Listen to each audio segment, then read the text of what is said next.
This meeting is being recorded. All right, Pledge of Allegiance. I pledge allegiance To the flag of the United States of America and to the republic for which it stands, one nation, under God, indivisible, with liberty and justice for all. Welcome, everyone. Do I have any public comment? All right, hearing none. Approval of minutes. I move to approve the minutes of the Monday, June 27th, 2022, regular meeting of the Board of Selectmen. And I'll second. Okay, any discussion? Just one small item. First page, item 7. Wait, the 27th or the 22nd, did you say? 27th. Oh, 27th. 27th, 2022. Yeah, okay, thank you. Last line, responsibility to close permits was suggested.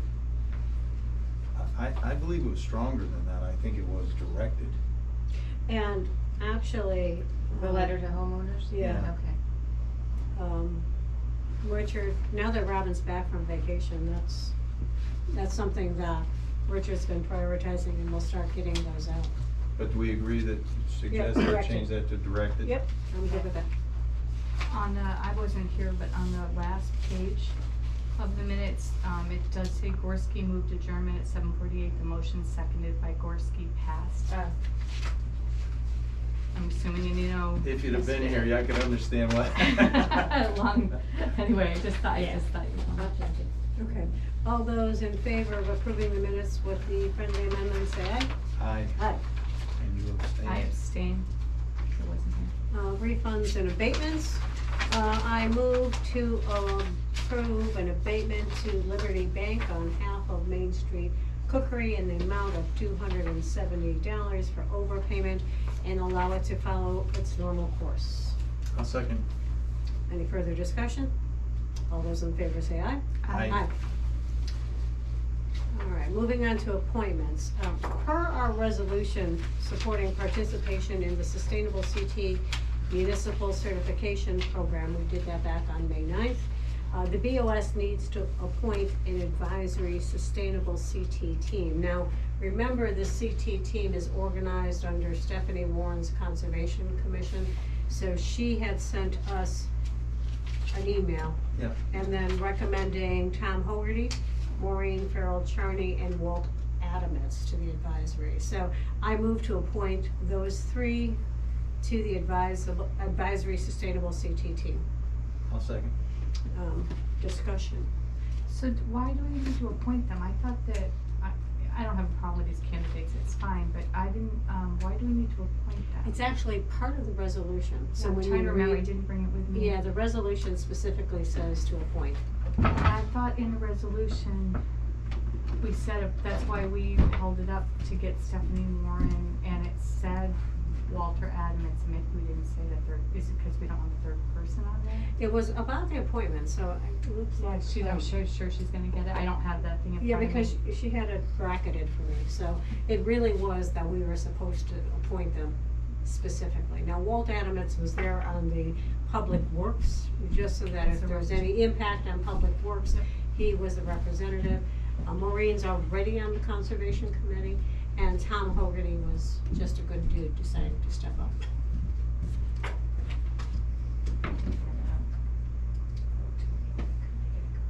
Okay. So Do you this have is the original, I don't have it with me, but do you have the original resolution when we set up Yeah. we can look at that for just a minute. I'm sorry, Elizabeth. that was from Dawn. It's a draft. And it's important because Stephanie Warren's on there as All well. members were appointed. Oh, this is for tonight, though. Yeah. Okay. All that is memorializing what we're doing now. Yeah, exactly.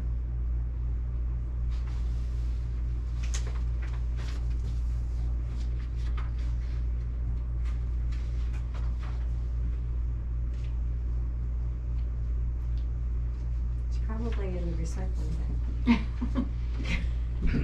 Oh, she's heading in that direction. No, she's heading to the printer.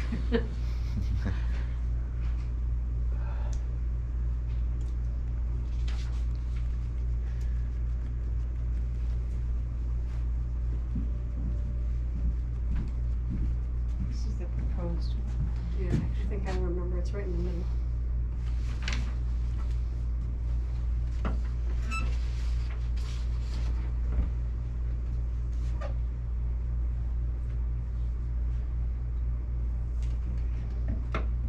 I don't wanna have that. It's in here.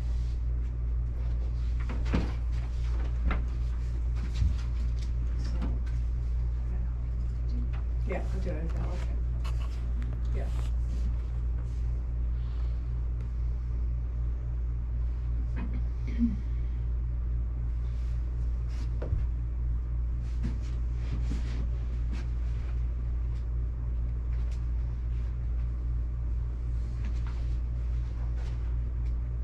I'm not sure how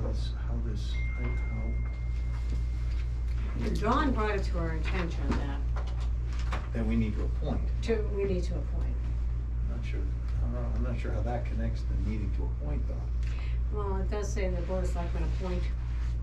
No, so the Board of Selectmen appointed Stephanie Warren.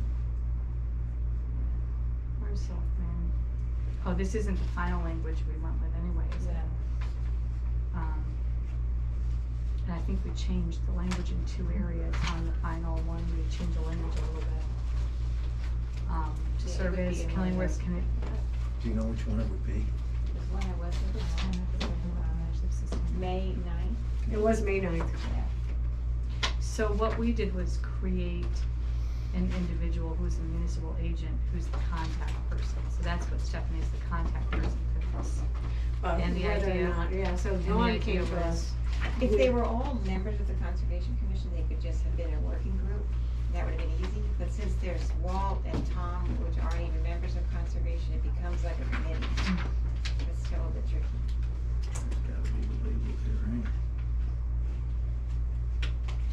I didn't go there at all. I did.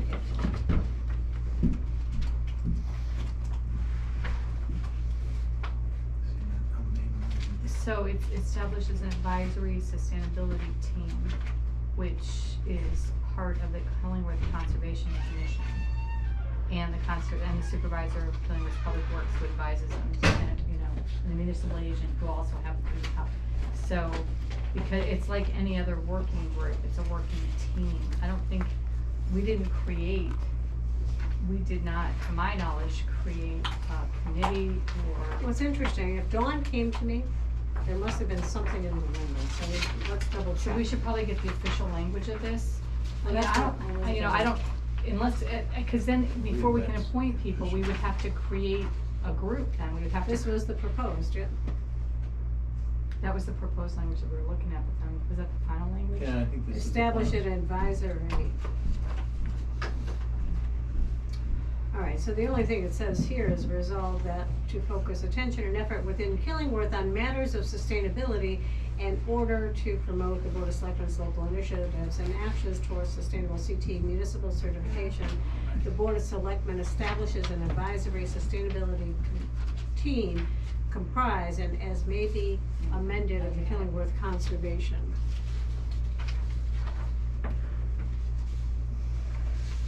So I don't think Tom Hogarty, because. Do we wanna table it and look at this a little bit further? At this point, I don't see any reason why not to table it. Yeah, I don't wanna hold it up, until we get our ducks in a row, cause it sounds like we need to. Maybe amended. Yeah, it's the same as here. Creating a committee and appointing people is the safest way to do it.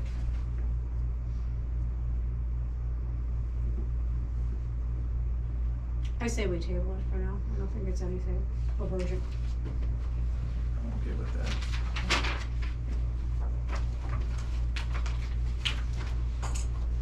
Okay, moving on, department reports, I don't see, Kathy Zandy here. Building department, you did get a series of building department reports. I didn't provide you with that executive summary this week because Robin was on vacation last week. And actually, right now, I am checking into the possibility of partnering with Chester and Deep River in the purchase of OpenGov permitting software. What that would allow us to do is towns have individuals, so they can apply for their building permits online. We can move those permits. It's essentially a workflow system, which allows those permits to flow through, whether it's the health department, or whether it's the building department, or whether it's some other source. If we can get something like that for, say, $10,000, I think it's money well spent, because then all of these types of reports we're looking for helps us. It also gives us more aging reports on how we're doing with our permits, when to reach out to individuals to close those out. I have a meeting with a gentleman tomorrow to talk more about it. Are there other I agree, I looked through the data, or The handout? the sales information that you sent, it looked like something certainly worth looking at. Are those other towns currently using that platform? Well, Chester and Deep River, and actually, Richard, you can tell, I know Clinton is using it now, Chester and Deep River are migrating to it. Madison's using it. We just started using it about 3 or 4 weeks ago. I'm sorry. Clinton has started to use it. I believe Deep River's on board. Looks like Chester's gonna be on board. And the other part of the advantage with that system, if we decide to go with it, is they also use CRAD, we use CRAD, Clinton uses CRAD. And CRAD's on board with it in Chester, potentially for Chester, Deep River. So it's kind of like becoming a universal. You had asked me about Public Works. There is a Public Works component in there. But that's just for sewer, You have to talk to Michael or whoever you're meeting with. They have a lot of modules that are available. When I first looked at it 2 years ago, I figured if it saved 1 hour per department in town hall, it's like getting another employee. If you figure 1 hour a day per department, that's 40 hours you're saving. It's less expensive than having another employee. Well, we're bringing in $175,000 in revenue and building permits. If we could use 10% of that to automate the process, it seems to be time well So spent. can We I just need ask- to understand the So process. Nancy, just for the other part of the process is for RFP, would we have to go out to RFP, and are we endangering that company by meeting with them before an RFP? No, they're No. already approved. They're state approved. Oh, They're already- they're they're on the already state state purchase, approved. okay. Yeah. Okay. So it's not, Yep. and it's just an informational session. And one of the other things I think you might be able to do is use ARPA funds to set it up. Then you have to sustain it after that, but I think you can use. Well, we can't use ARPA we're not supposed to use ARPA for things that are gonna be You ongoing. can't use it to fees. sustain, but you Right. can use it for the initial setup. One-time setup.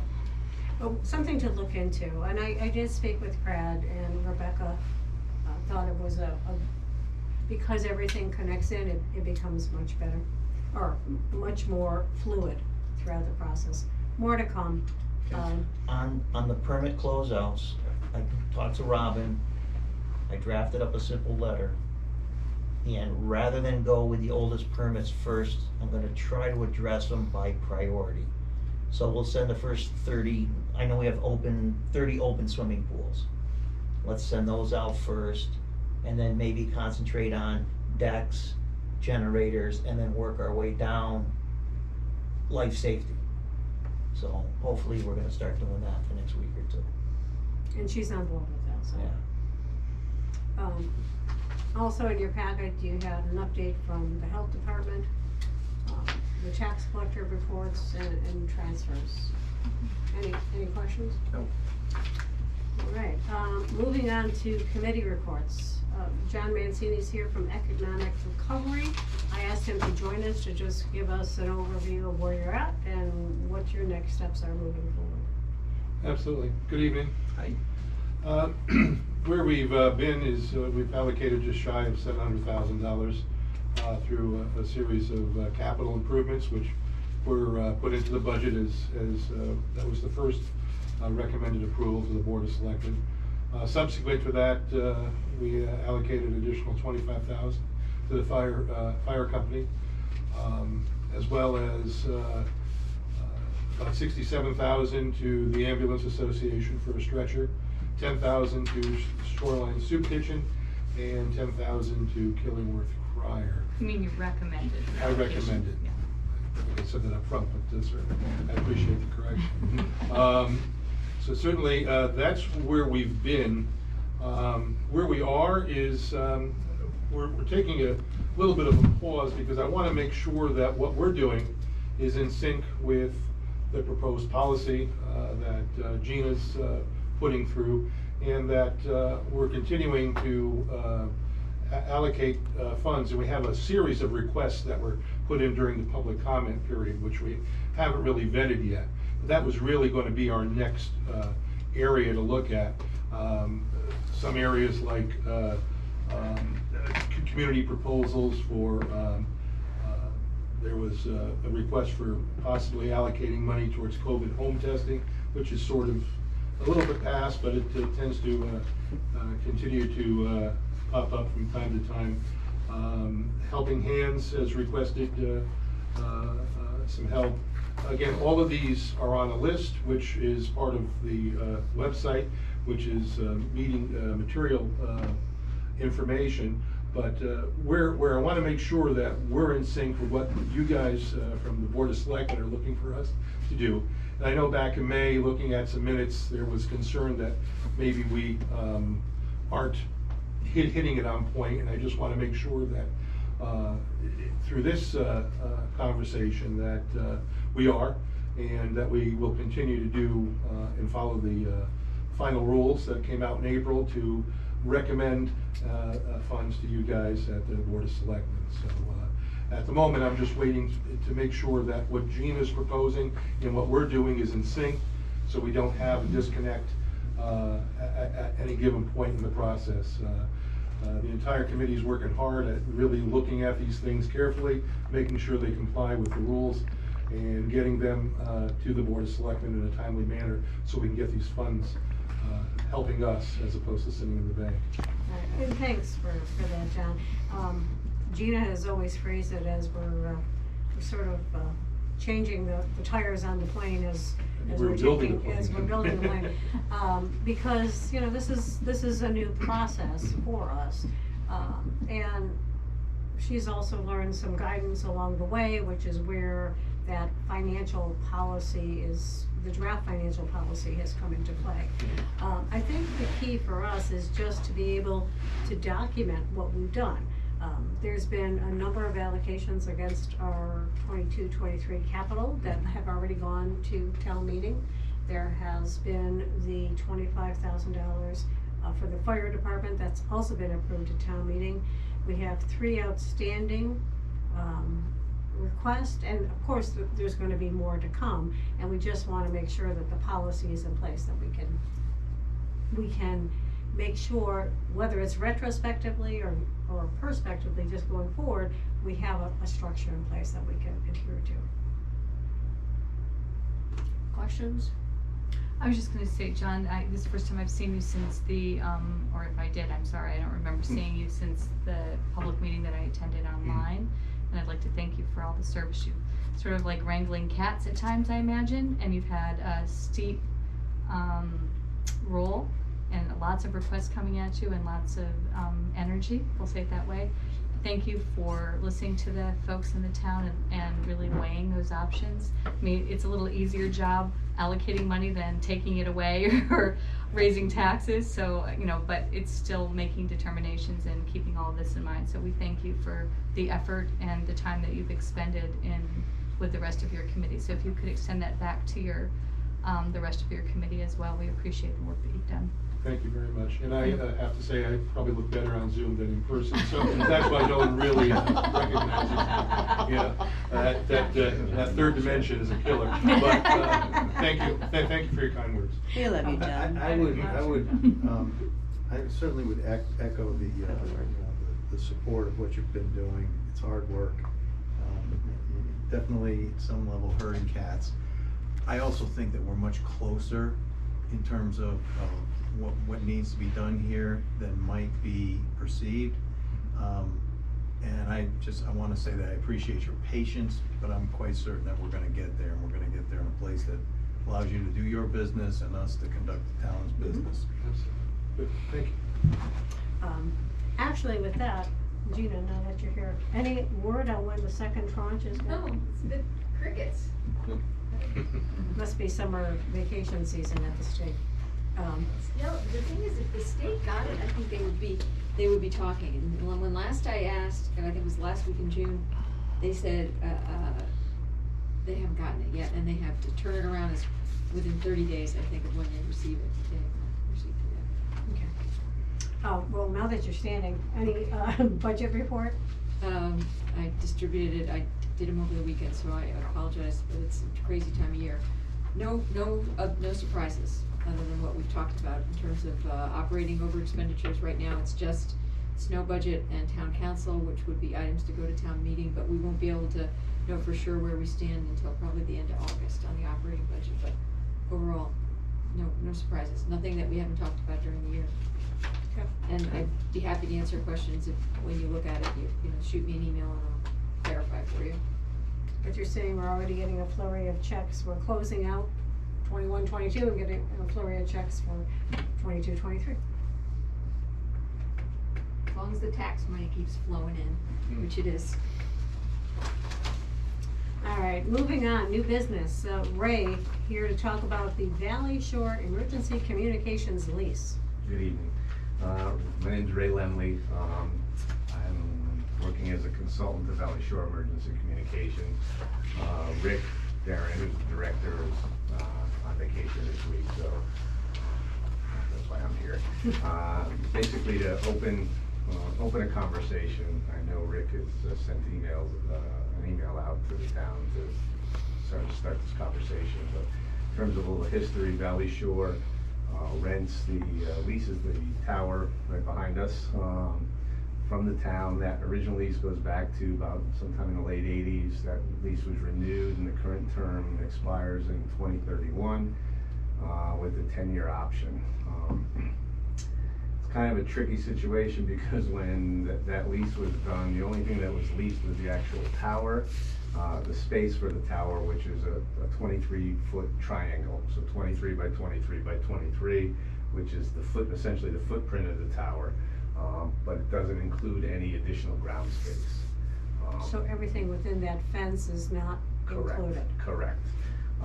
And normally, my background is I've been doing wireless work since wireless started in the mid to late 90s, but normally when there's a lease done, it includes the tower space as well as sort of a compound around it. We have a fenced-in compound here, but that is not part of the original lease that was done with the town in Valley Shore. The town is entered into a lease with AT&T, the original Singular, which is now AT&T. So AT&T pays the town rent for essentially the dirt and pays Valley Shore to put the equipment on the tower. And it's really not the way things are generally done. Generally, there's one lease, one payment, and makes the accounting a whole lot easier and makes the leasing and lease renewals a whole lot easier. Valley Shore, again, is starting, they wanted to have a conversation with the town to open up talks about leasing the entire fenced-in compound from the town. And for the purpose of putting some ground equipment there, there's a new state program which would include some additional emergency equipment that would improve the emergency communication system in Killingworth as well as the other towns as part of the Valley Shore system, and would possibly allow Valley Shore to enter into leases with additional carriers to locate on the tower, and in terms of a financial aspect, any money that Valley Shore generates gets passed on to the ultimate consumers, which are the towns, so that reduces whatever rates that Valley Shore charges the consumers. So I know this is just sort of the opening conversation. I think things from the town standpoint, regardless of how it goes, things should be cleaned up, so to speak, with respect to the lease area. Because again, it's kind of an awkward situation with just the triangle being leased. My suggestion to the board would be to have a conversation when Rick is back, and either next meeting, next month, at some point in the future, we can pick up this conversation. But I was just here sort of as an opening volley to lay out the scenario and find out if there's any initial questions any of you folks have about how this would proceed. Could you just clarify? Sure. Did I understand you correctly that you're looking for the lease to be to Valley Shore, and the Valley Shore would then sublet space on Possibly, the tower? yes, that's possible, yes. And obviously, there's generally, when that happens, oftentimes a rent share with the town or with the landlord. I'm just wondering why wouldn't the town wanna lease the space directly? Unless it's tied directly to the business of Valley Shore. Some of that is, but then the other, the carriers tend to, I mean, they'll do that if they have to, but the carriers wanna try to avoid the entering into two separate leases. Because they'd have to enter a lease for, as I said before, the dirt, and then another lease to co-locate on the tower, because Valley Shore, under their lease, has the right to sublet space on the tower. And that just kinda complicates things. What's in that building that's there right now? Well, AT&T's got their equipment in there, and the AT&T, or the old Singular, pays the town rent for that. I think Valley Shore has got a small area, a small portion of one of the back buildings with some of their equipment. They don't have a whole lot of equipment, their footprint is fairly small. And I think the fire department's got some storage in some part of that. Yeah. The AT&T section is locked off and only AT&T can get into that, but the rest of that, I think, is kind of open up to. I think Rick was thinking of going out, even outside of that fenced-in area, to even clean up the property behind it. I don't know all the details, so I do need more information from him. I understand your point, why wouldn't we just do the work, but from a contractual standpoint, maybe it's easier just to manage it all through. I certainly can respect that the lease needs to be cleaned up. And I think if we take a look at kind of all of what's in there, we can decide better once we understand the Correct. whole thing. And what I would suggest is, put us down for the next meeting or in a month, and when Rick's here, he can address some of the more technical questions about what specific equipment's gonna be there, how that would ultimately assist the town in their emergency communications. I would deal with the sort of the business aspects and the leasing of it, and there's several options that can be looked into in terms of one master lease, some kind of rent share, but basically you have one landlord who's just dealing with the carriers and making sure all their insurances are in place, and basically essentially property management, so the town doesn't have to deal with that. I can tell you from DOT, we did a lot of work for the state with poles and air carriers, and the contracting with municipalities and with states, because of our statutory requirements, they don't want to do. It's hard. Because they have to cover for insurance purposes. So it's easier for those entities to contract directly with. I understand with Valley Shore. So I think for us as an entity, it makes sense for us to look at the contract with Valley Shore to see what it allows us to do and what it allows them to do. And if we get a cut, or if it gets distributed, as you suggested, to all the towns. So we probably need to go back before we meet with Darren, probably take a look at that contract. We might want, I'm not telling you what to do, but maybe we would want legal to take a look at the contract with Valley Shore to see if we need to change anything in that before we even meet with, so we don't waste Darren's time, right? You I mean, this also- is just, my recommendation. this is just an opening discussion. And you also there is an existing lease that the town maintains with AT&T, so someone should probably take a look at that. Yeah, there Because may- we probably have to either, if we continue this and it actually came to fruition, there would either need to be some kind of carve out for the AT&T lease where that stayed the way it was and the town continued to collect rent for the ground, and we could continue to collect rent, or there could be some kind of assignment to Valley Shore where we would step into the town's shoes, but obviously still pass those funds on to the town and just essentially take over the management of the lease. There's been also some cell tower coverage issues. Right. That we're experiencing, particularly as you're going north on Correct. 81, in the Beechwood area Yeah. especially.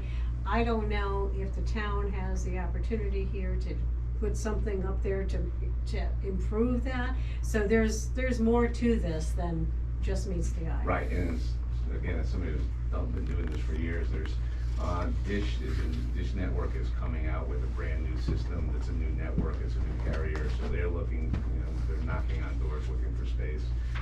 Verizon, who's not on this tower, is thinking about coming on, as is T-Mobile, so there's some options there. But to your point, most of the towers are controlled by the siting council, who deal with locating. Right, people. exactly. But if you put the tower on the town property, it removes the jurisdiction from the siting council with respect Correct. to building, and so you guys, the town itself would have a much easier, Gives us the process options. of doing that, and it's also a great source of revenue, because you don't Gives get us you don't get a whole lot of complaints from tenants, or the carriers. The check comes direct deposit every month, and, there's no issues with no heat, no hot water, anything like that. It's just, makes life a lot That's easier. kind of proper. Correct, exactly. All right, right, Thank yeah. you. I The do the know. one benefit too of having Valley Shore as opposed to the town manage the contracts is that every time something has to be done, the town isn't negotiating, having the flag people out if you have to have people there and all this. Correct. There's a big benefit to it not being the town as well, so. Yeah, the whole management process is basically pawned off on Valley Shore, yes. Thanks, Barry, yeah, Thank and you. we do, I did speak with Rick, we plan on having this conversation again in August. Thank you. All right, moving on, the 2022 Affordable Appeals List, we did receive a letter from the state DOH. They're requesting for us to update any housing unit that was newly deed restricted to be affordable. So they really just want us to update this. This is more of a pass-through. I did speak with Mike Beckage today, and he indicated that the affordable housing units on Patrick Drive in Warwickshire, all but one have expired. So we have 4 have expired, so we only have one more that's due in 2024. What I don't see here is any of the apartments that were placed over at PharMedica. So this needs to be looked at, and it's on Mike's to-do list. I didn't realize that they expire. 30 years. So what 30 happens years. when they expire, they're done, you can't re-up them, they're just done, they're off the list? Well, that's a question for Mike. Well, I can't. Probably wouldn't do the same thing, Yeah. They're nice Yeah. homes for affordable. So the capital appreciation, if you happen to be the homeowner at the time that they expire, Thank you. you get an instant windfall. Yeah. Well, we could also, but the tax should go I know, up, so I they know. should be reevaluated right away too. There was a whole development. Already the maximum amount that they sell it for is higher than the value, or what? So they get that Yeah, instant you can windfall, explain meaning that, yeah. they don't have to pay capital gains on that. Well, sure they do, but the point is that they could sell it at market as opposed to at a median income. But how does that say now they already can sell it at market? I've had things that written my notes for a long time, but remember that this all went in when, I don't remember, when they went in as modest houses that were not finished, and then they had the opportunity to do improvements, and then they had to go through this whole process of, there was this crazy formula for increasing or adjusting the assessment based on the improvements that they made. I thought the 30 years was somehow linked to that, but I haven't looked at this probably in 10 years. So I would have to go back and, That list also shows. it was definitely a different economy at the time. I'm sure it was, but before we assume that they expire, I think we gotta make sure of that. Wait, how do They we, have it, they're listed from the state as expired too. so are on the town deed, on their land And records, it's are a they zoning expired? regulation, it says they expire 30 Yep. years from it. So is it on the land records too? Yeah. So then, do their tax values go up? I would think that their assessments would go up pretty quickly then, right? The assessed value is already up. Yeah, there's something that has been going on every year To get it ready for this? yeah, and I haven't been looking at it So they don't since have Donna this left, horrible so- cliff that they're Right, gonna it follow wasn't a already. cliff, right. Okay.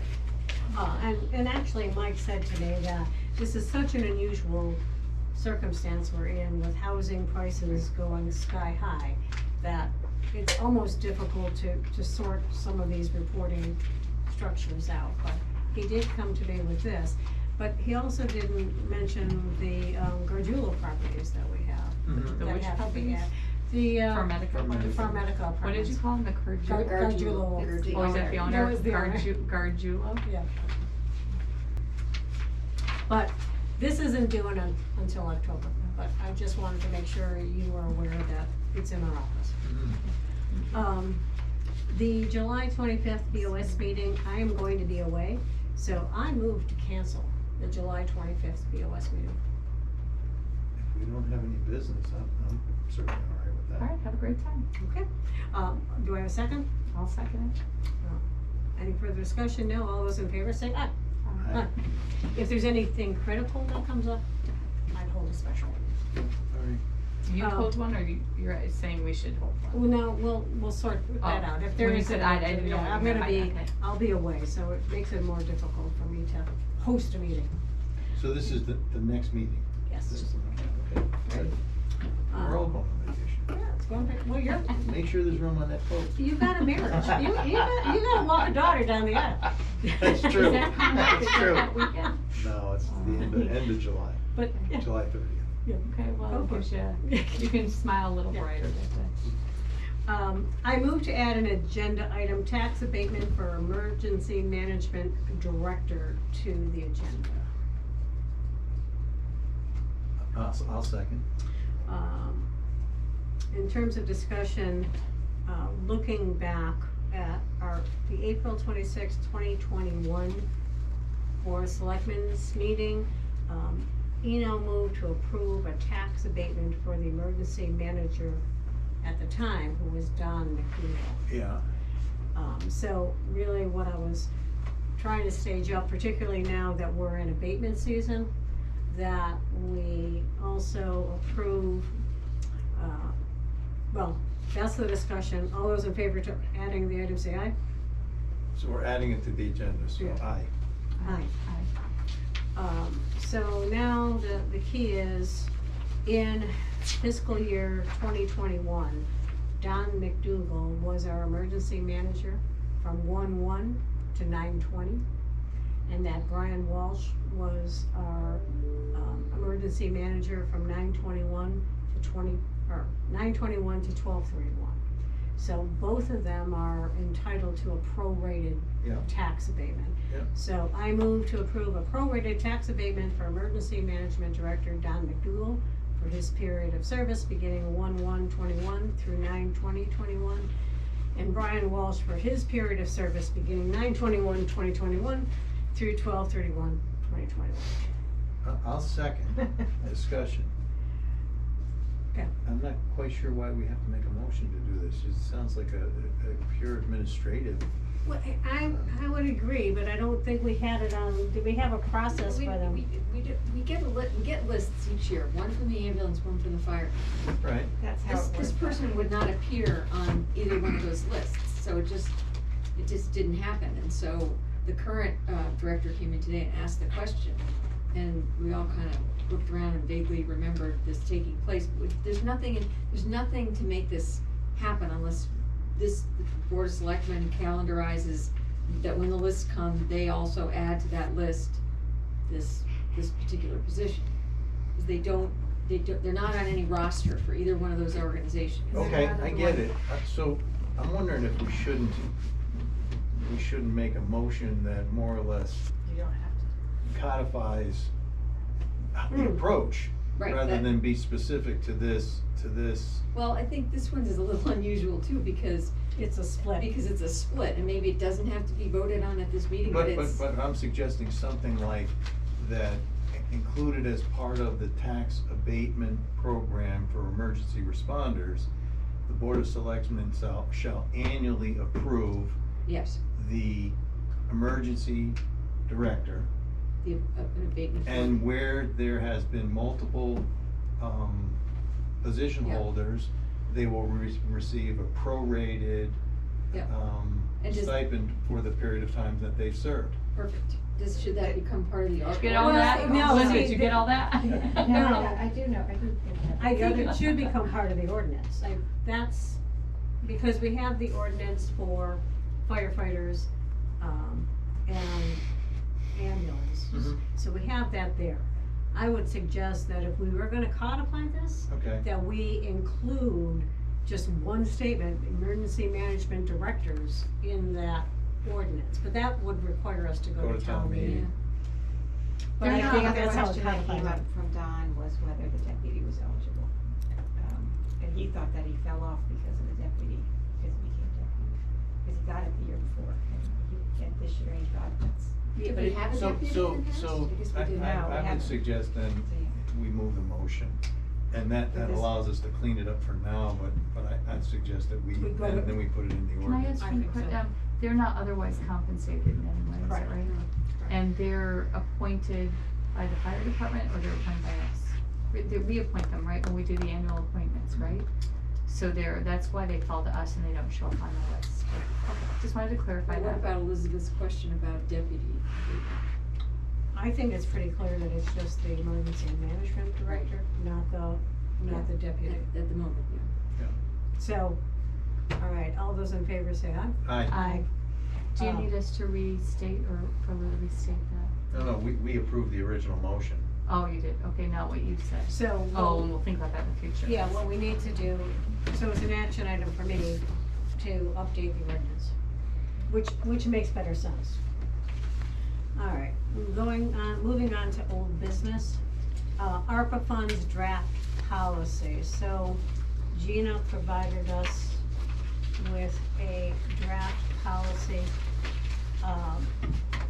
and the one thing that she was striving for was for us to follow, and this was based, Gina, I don't wanna put words in your mouth, but this was based on all of the reporting that you had been to, that almost everyone said, if it's your normal process, follow your normal processes as much as possible. But I think the only addition to our normal process here is having it go to Board of Finance before it goes to, in all cases, it goes to I wanted it to go to town meeting for transparency. I think the difference here is that if it's over 20,000, I believe it should go to Board of Finance because that's our normal policy. But I think if it's under 20,000, I believe the Board of Selectmen have the right to move it directly to town meeting without it going to Board of Finance. That would be the only change that I had to the policy.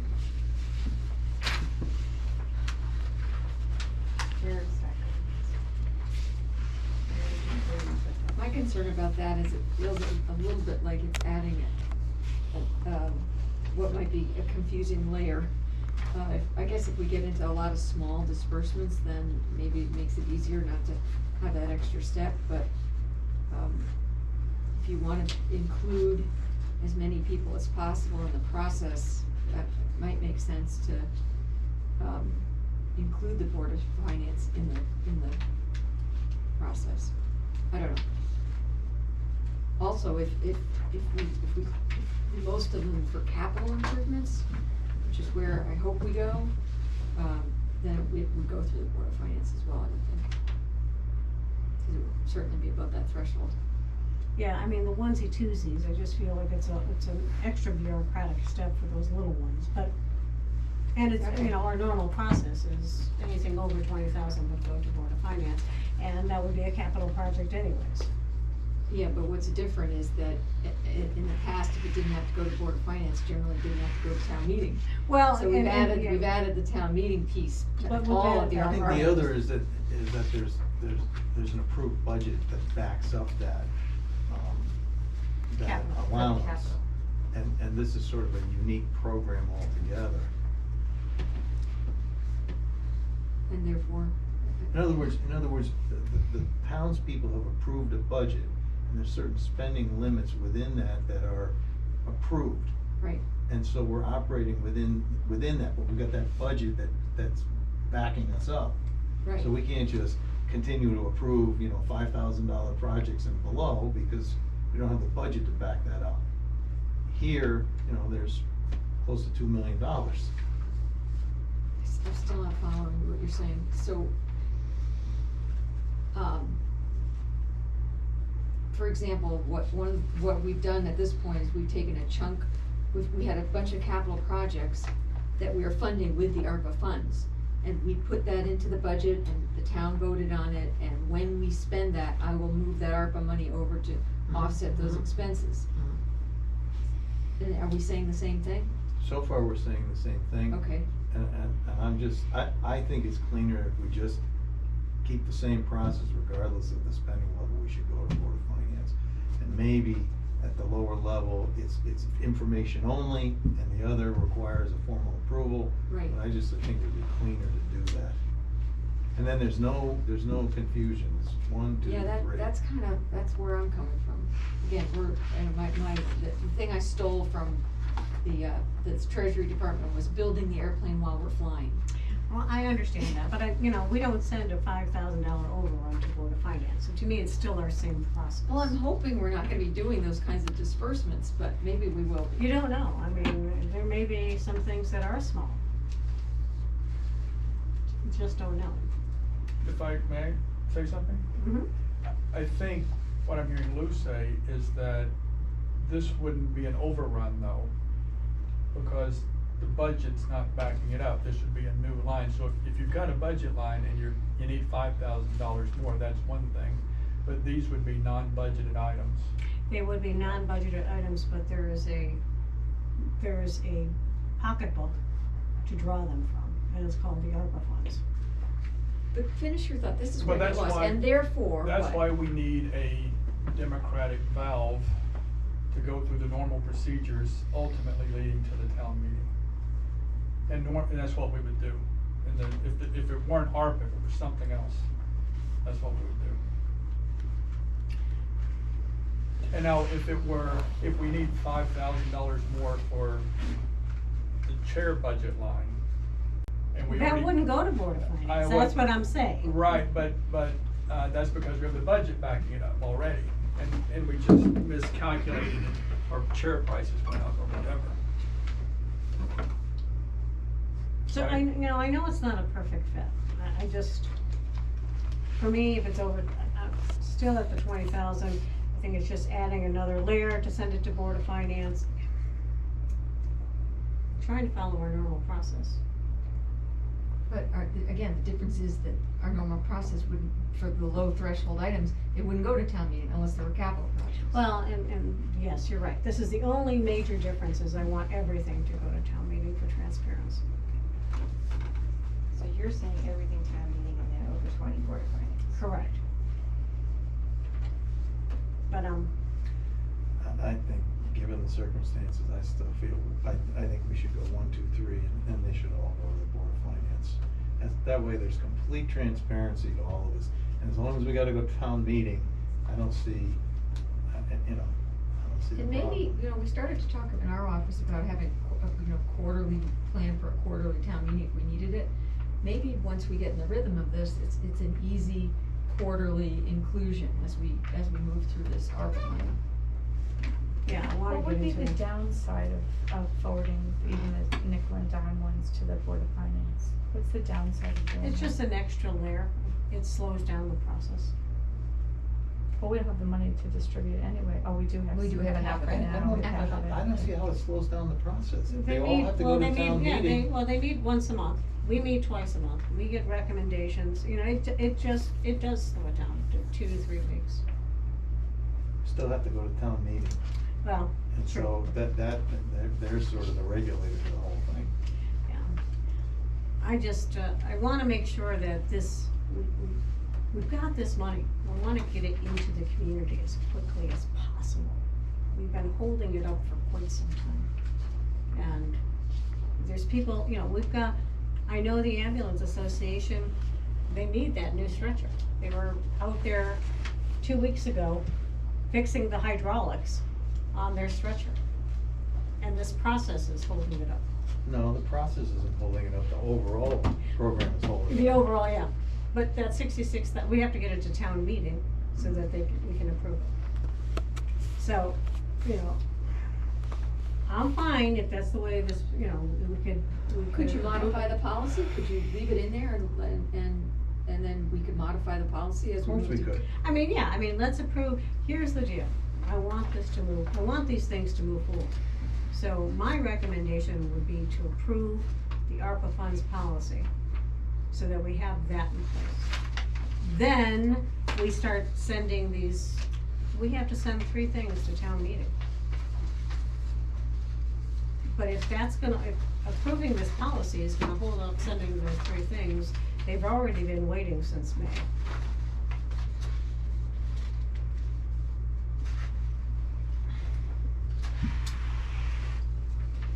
So, someone wanna make a motion to approve the ARPA funds? No, we've got more to discuss. Okay, So, So if the ambulance needs something, we have another process that they can apply through. We don't have to use ARPA money. If they have an emergency, we use money to deal with their emergencies. we don't, because we don't fund the ambulance. Oh, I'm thinking fire department. Correct. So, as I said earlier in the meeting, I do think we are much closer on this than maybe is perceived. I did go through this, I think it's very good, but I do think that there's a piece that I would recommend that we add. And I believe the information's all there. I just think that it's important that when this document gets filled out, that there's a section that's added that essentially details the rationale for the approval and why it meets the criteria that's defined in the upper part of this, the eligible uses and the treasury's key objectives, which are those, whatever it is, 8 or 9 bullet points up there. So I'm suggesting under the item 1, that under making recommendations to the Board of Selectmen, that we just add to that sentence and include a detailed rationale for same based on eligible uses and key objectives defined above. So it's, Section 2? No, section 1, the last bullet Page point. 2 and. yeah, I'm looking at the one that was sent out at the last You meeting. said and Okay. include a detailed rationale for, Essentially, we've looked at, the committee has looked at this application and we believe that it meets this criteria and this is why. And that way, this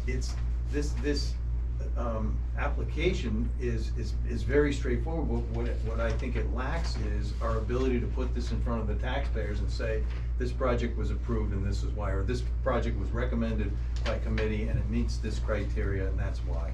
And I think it's more about keeping accurate records and making sure that we're all in agreement with why we're doing this.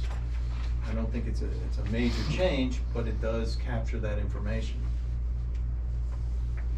So what it would require is, where we've got description, I think we need to add one more section here. Again, I'm looking at, I guess we got it the last meeting. After description, somewhere in there, I think I would put rationale for approval recommendation. underneath the words reviewed and recommended by, or Well, under we've got, treasury key objective. yeah, we've got eligible using treasury's key objective, I thought that was the rationale for approval, right? If it was going to meet the key objective, is that what your Well, thought process was? I wanna circle back a little bit, and again, I've been saying this a lot, and remember that while this is, you have to follow these rules if you go outside of this standard allowance. We have the luxury of using any of these funds to offset our normal operating or capital needs. So you could, I'm assuming we could use that last bullet to cover us in that situation. So I'm not answering what you're talking about right now, but I wanna remind you that we're not bound by these things because we selected the standard allowance. And that's what they've extended to all of the smaller municipalities. And that could also be included in the rationale. I'm Okay. simply asking for a paragraph, Yep. 2 or 3 sentences that simply say, this is why we recommend this project, why we're recommending this project be funded. Well, I'm thinking now that maybe as part of the policy, there is a reminder of that freedom that we have with the standard allowance. Cause that's not Nancy, clear on the first may I page. ask a question, or? Yes. I just wanna make sure that by report, I understand the streamlining of the, information Department of Treasury as we elected because we're small. I just wanna make sure we're not, restricting the use of funds to some of the smaller projects that aren't capital in nature. I've asked that question, and a bunch of us have asked that question, and nobody really knows for sure if the Treasury's gonna come back in 3 years and say, So, but the people that I've polled are kinda doing the same thing. Some of them are reaching outside of their normal budget. The things that they have Right. not supported in the past, and they're gambling that it'll be okay, but we John? don't know. I'm sorry, go ahead. I'm sorry. Did I answer the Yeah, question? no, absolutely. Yeah, and the challenge though, the concern that I have is because we're allowed this easy reporting, if we use it for our normal operating or capital needs, is that when we go outside of that, we're on the hook for how they use the money. If we gave it to the ambulance and they chose to go buy, a creamsicle truck instead, we're responsible for the appropriate use, not them. So that's my concern, but I don't know, maybe they'll continue to be more liberal with the smaller municipalities as we move through time. I don't know. So are you saying, Gina, that and all these Sorry, outside yeah. entities, like the ambulance, like the fire department's a little bit different, but, or you said Helping Hands, I forget what else you said, but there's a number of entities that we would, and I think you said this at a meeting in May, but it just triggered a thought, we would be required in a sense to go back and audit those expenditures for each of those Well, outside entities. So we would actually go into the ambulance's books and audit them to make sure. Further than that, I'm proposing that we don't disperse the money until we have either an approved purchase order or a paid receipt. So So that we've already got our we're ducks not in a row. responsible, so we have everything we need before we Right. give a reimbursement of Right. sorts, as opposed Right. to, cause, I saw the trepidation among some folks when I brought up the word audits a couple Yeah. of times. They don't want us in their books No. for whatever No. reason, and I and- don't think we wanna be, doing that, but I just wanna make sure, No, but and we they also have need to that be a thoughtful language approach. in this, assuming this board approves that, Right. and I'm sure the people on the receiving end are gonna roll their eyes and not wanna have to provide the proof, but, I'm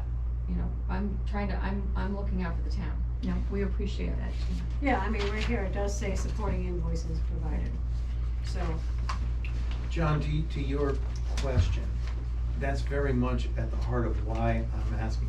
Because I believe that if what we're saying makes logical sense, it's gonna stand up against, Right. that kind of scrutiny. And I just would like to have that so that it's there, it's memorialized, and if we get challenged a year from now, 10 years from now, we can say, we exercise good judgment, and this is why. And we don't blow out our legal budget again, right? The committee would have no issue providing. I think all the direction, so. information's there, cause it has to be part of your discussions Right, and exactly. proceedings. Yeah. And so it's just a matter of putting it there. Whatever makes it easier for us to justify and protect ourselves, absolutely. Thank you. All right, well, at this point, until we have updates to this, based on what you're saying, we can't move to approve this. So we come back, Can you move can you move to take those 3 outliers to Board of Finance tomorrow? That's the next item. Oh, okay. yeah, so, from that standpoint, while we don't have this policy quite ready yet, can we move to take the outstanding recommendations for use of ARPA funds to Board of Finance tomorrow? Those 3 items. Which are they? The crier or the Middlesex County Chamber of Commerce, The ambulance the ambulance association. and the shoreline pantry.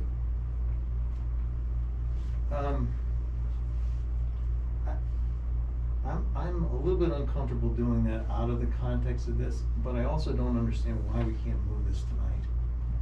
Well, I thought you wanted edits to it We based on make what. the edits, I think move if the you edits, made right? that change, added to, no, I gotta get on the same one that you're looking at, so where Here's is the it? one I'm looking at now. The change on page 2 and the change on page 3, right? And what about your change now is the bottom. That's not going in, Ah, yeah. that's, Excellent. I've been overruled. We didn't vote. Well, no, but, Yeah. yeah, I know I'm gonna be over. You're gonna get a lot of business. So, where I'm suggesting this change says make recommendations to the Board of Selectmen, and I would say to include Yeah. a complete application inclusive of a detailed rationale for the approval based on the eligible uses and key objectives above. And I think we could add, or other criteria used for approval, which allows some latitude to, Or other what? Let's do this again. So, To include complete application inclusive of detailed rationale for eligibility. No, a rationale for the approval based on the eligible use and key objectives above or other, and I lost you at other. Based on, I said, or other criteria used for based on the something above, what recommendation. was that? Or other criteria are used for evaluation. Right before that, based on. Detailed rationale for the approval based on the eligible use and key objectives above or other criteria, something for a. Used for the recommendation. We're gonna pull this off the tape. I can repeat it, I think I got it now. How far did you get? A detailed rationale for the approval based on the eligible use and key objectives above, or other criteria used for the recommendation. And then the other conditional approval would be to add a section on the form below, I would say below description. You wanna make that description and rationale, or? It could, we could put it all together, but I think one is more or less the description of the project. I think I would prefer a separate section right underneath the description that says rationale for recommendation. Okay. But the rationale for recommendation Is the is being treasurer- written by the Yeah. ERC as opposed to part of the application. Oh, they're filling the whole thing out, I see. And Gina also asked that we somehow put on here the standard allowance statement somewhere, right, Gina? Yeah, I just gotta think about how I'm gonna, it was what I said back in May.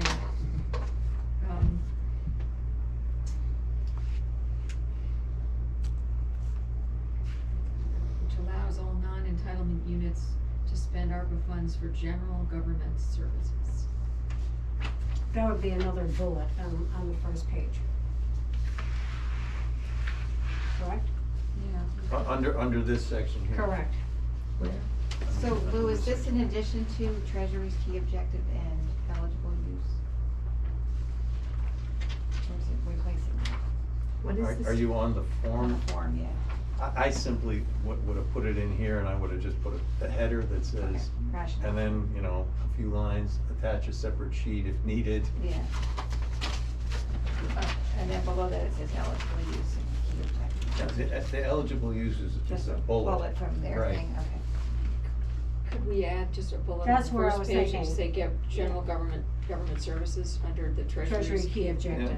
That's exactly where, here we go. So Elizabeth, add that, please. The other one, general government services. General government services.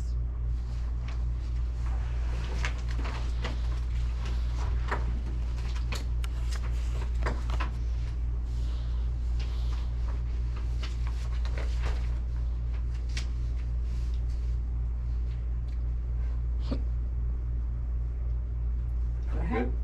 Good. I'm not, but go ahead. I'll make a motion that we approve the, what do we wanna call this? The Policy. Killingworth Town Policy for the American Rescue Act funds distribution, subject to, as presented, on the form dated June 27th, 2022, subject to the addition of a section on the application for adding rationale for the recommendation, as well as language under the responsibilities for the Economic Recovery Committee to include the responsibility for that rationale, listen to the tape.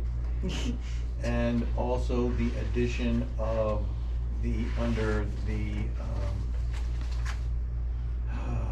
under the, is it the key treasury Treasury's key objectives? objectives, yeah. Adding the bullet to Government. include General government services. general government services.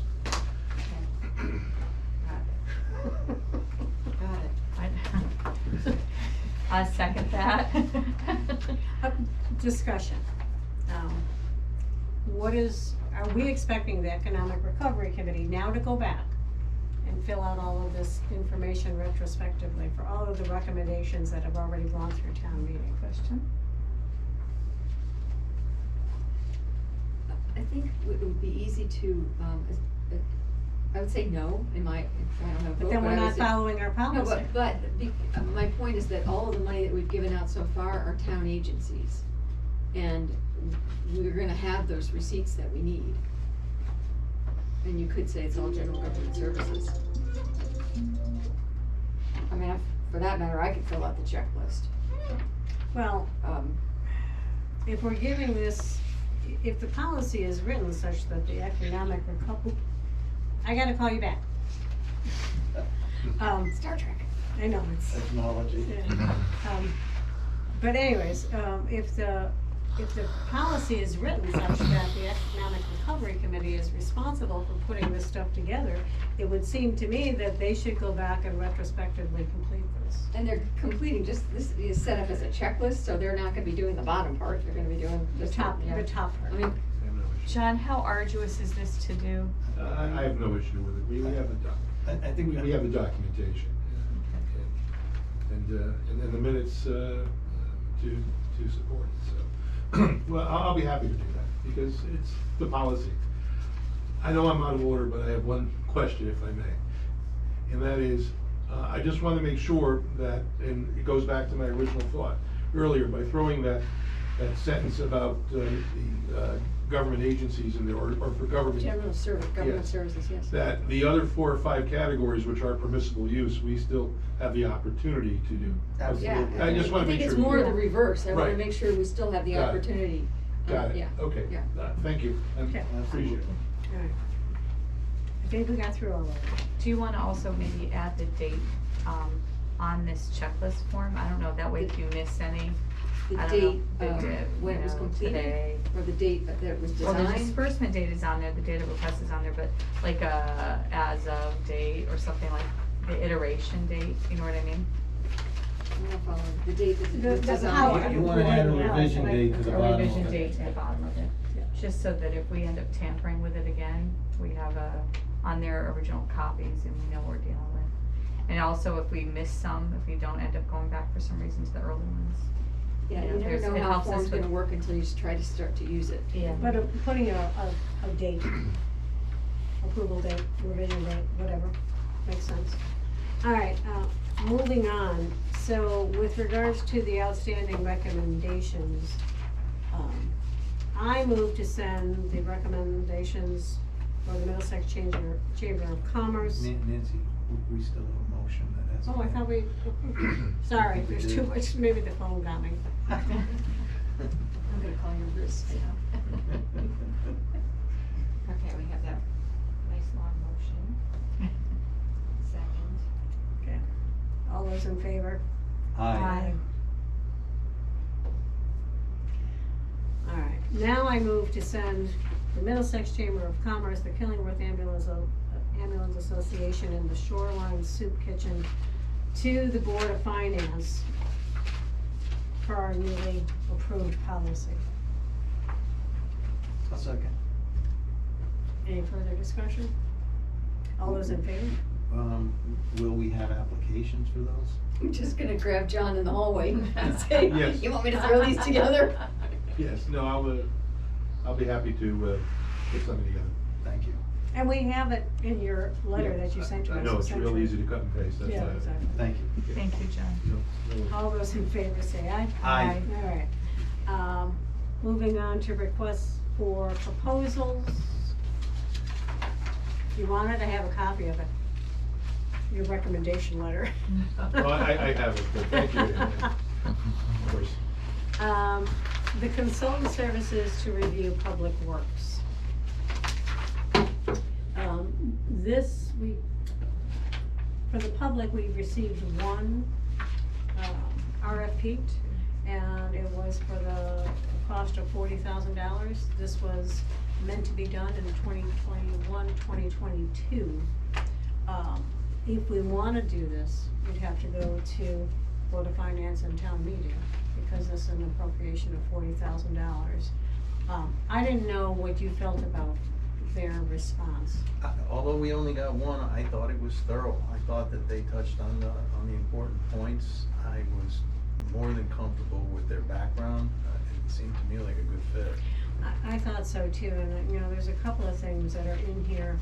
First of all, mapping out what needs to get done and understanding what isn't getting done, as well as making recommendations for software improvements, I think is key to me. I've been looking at also looking at public works type software programs to give us a better handle on it. So with this, I guess I would entertain a motion to move this to Board of Finance for review of expending $40,000. So moved. Okay, second? No, I did, you second. All those in favor? Who seconded? So Lou moved. did. Oh. Jamie? All Oh, those no, in- Lou seconded. Both moved. Nancy moved, Lou seconded. Correct. Okay. All those in favor? Aye. Aye. Question, the funding of that, I know it's usually a Board of Finance decision, but did you wanna make any recommendations? Whether you thought it would come from the general fund, or? I would like Board of Finance for that one. Okay. It was budgeted in this past year. At half that, like, Yeah. yeah. I think it was half.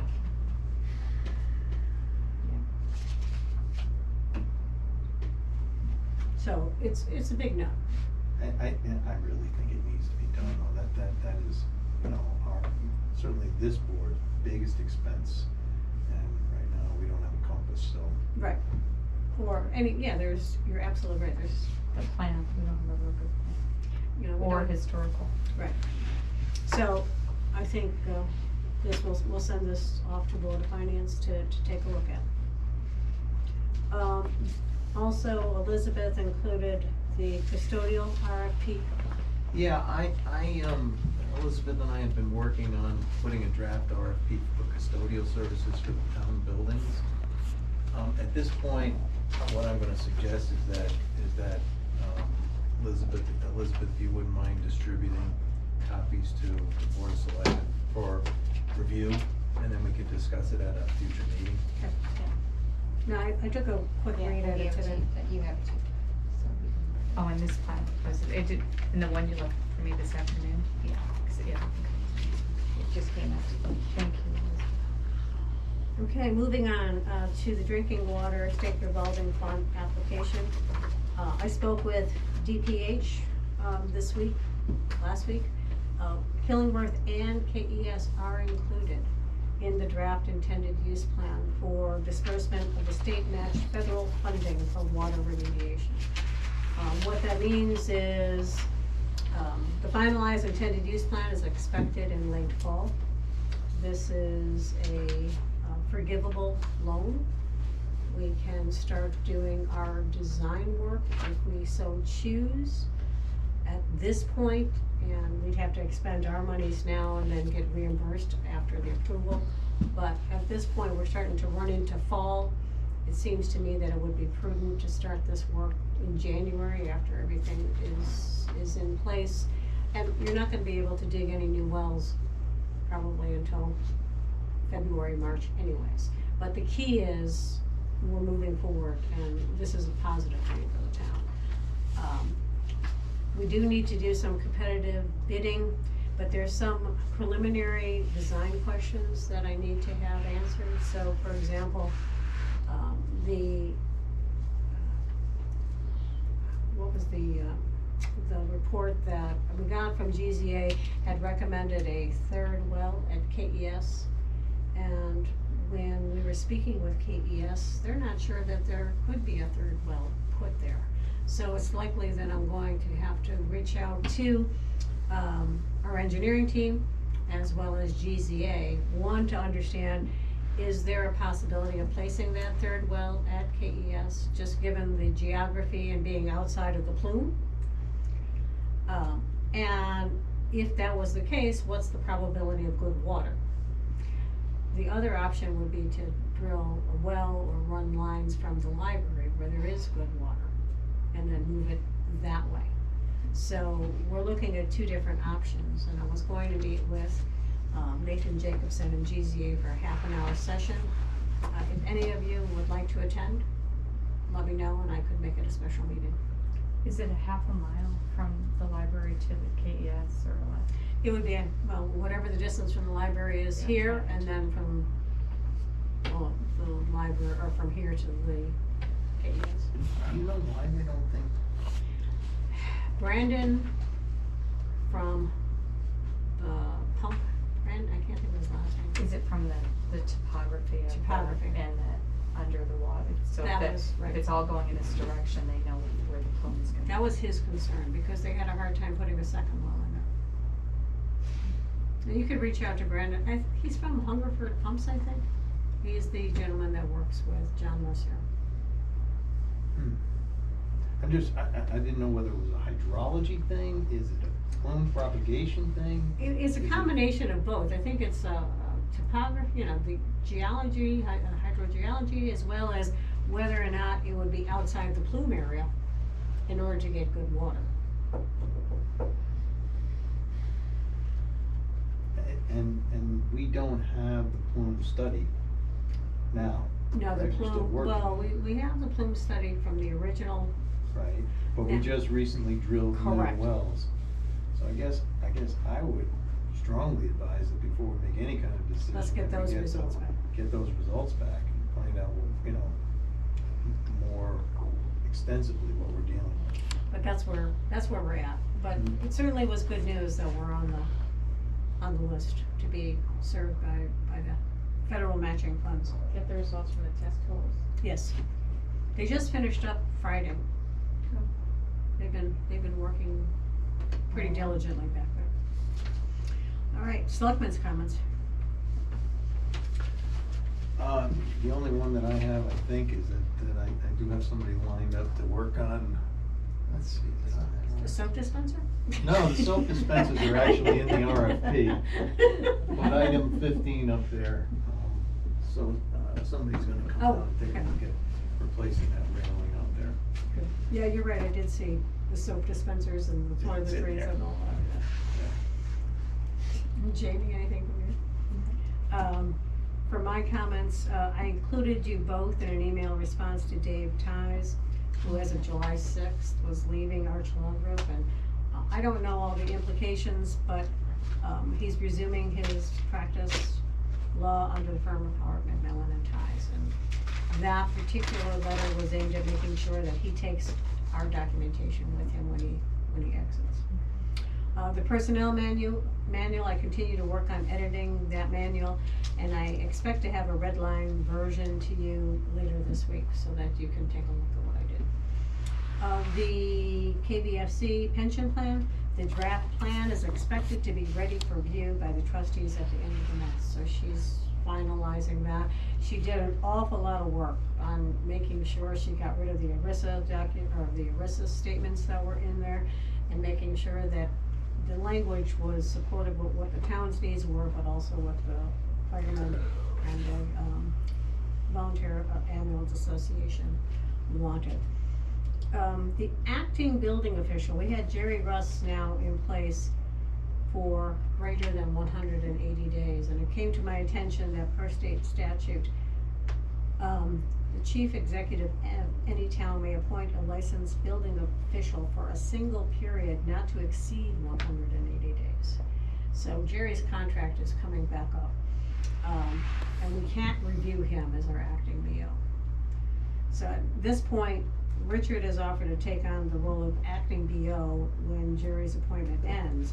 But what we need to do is in those 180 days, identify who can take over as our building official. I think we need to do a posting, right? Do an official posting. But, you know, certainly I have it in my sights to make sure we have the right resources. We need to make sure our building department operates efficiently as much as it could. And there was one other thing. I was invited to sit in on interviews for Youth and Family Services Executive Director positions. There was one tomorrow and there's one on Friday. Tomorrow's been canceled, the candidate withdrew, but there's another candidate that I'll meet with on Friday, and I'll report back as progress is made. Was she a candidate in the last poll? She made it through the first round and she's now since withdrawn, and then there's another individual who's gonna, I don't believe she was in the, this is, as far as I know. Oh, yeah, I now. just wondered, cause there were two candidates when the last time around, and it was pretty close determination, so I just didn't know. That's it. Motion to adjourn, Second. 8:24.